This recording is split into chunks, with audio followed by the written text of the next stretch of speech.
Monsieur le Président, mes chers collègues, à la lecture de ce nouveau schéma régional qui vient s'ajouter en définitive aux différents plans, différentes directives et autres mesures d'accompagnement que notre Assemblée vote successivement à chaque séance plénière depuis maintenant près de 3 ans, plusieurs commentaires s'imposent, me semble-t-il.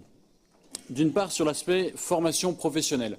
Je ne peux que vous féliciter d'être enfin arrivé au constat que le Rassemblement national fait depuis maintenant plusieurs dizaines d'années, à savoir que la qualification des jeunes et des chômeurs et l'accompagnement dans la montée en compétences des salariés sont un préalable indispensable à toute politique économique.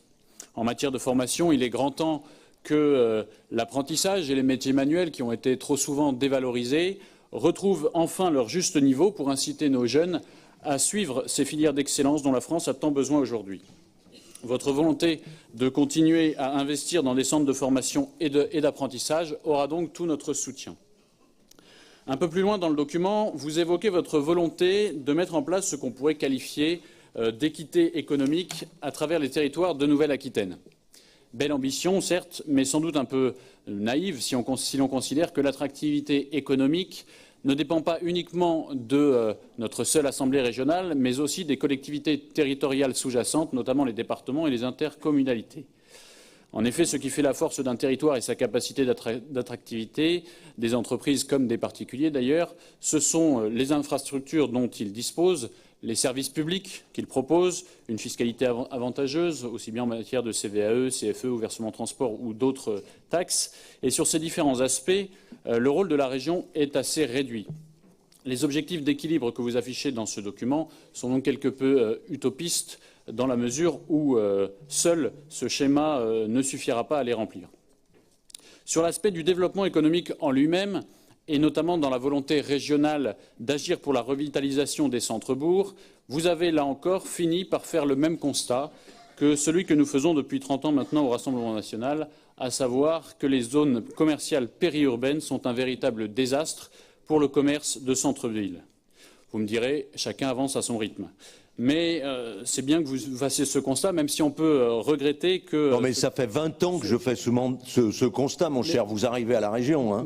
Mais vous, alors, essayez d'éviter des remarques désagréables. Vous n'êtes pas tout seul dans cette Assemblée. Tous ceux qui sont dans cette Assemblée et qui sont là depuis longtemps savent que j'ai toujours critiqué les implantations.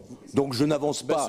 J'avance pas à votre rythme. Ça fait très longtemps que j'ai avancé. Ça aurait été intéressant, par exemple, que Mme Roued nous prenne l'exemple de la ville de Libourne et de ses centres commerciaux périurbains, puisque les différentes majorités socialistes, aussi bien sous Gilbert Mitterrand que sous Philippe Buisson... Un problème à Castillon-la-Bataille. Non, il y a aussi un problème à Libourne. Le commerce de Libourne, venez-y, vous verrez qu'il a un petit problème. Mais bon, c'est pas grave. Il a beaucoup changé ces dernières années. Mais vous avez rien fait. Venez à Libourne, vous verrez. Vous n'avez rien fait pour désamorcer le commerce périurbain. Voilà.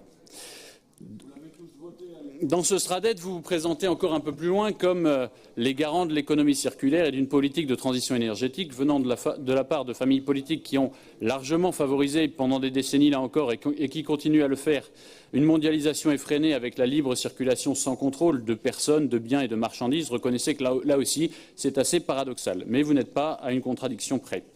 Enfin, pour rester assez bref, vous faites l'éloge dans ce schéma de l'économie sociale et solidaire dont nous avons plusieurs fois eu l'occasion de parler au sein de cette Assemblée. Et je profite de cette intervention pour vous rappeler la position de notre groupe, qui n'est pas spécialement adepte de cette économie parallèle, derrière laquelle se cachent bien souvent des structures œuvrant pour une politique accroissant les fractures sociales, sans parler bien sûr des associations de préférence étrangères agissant au détriment de nos compatriotes.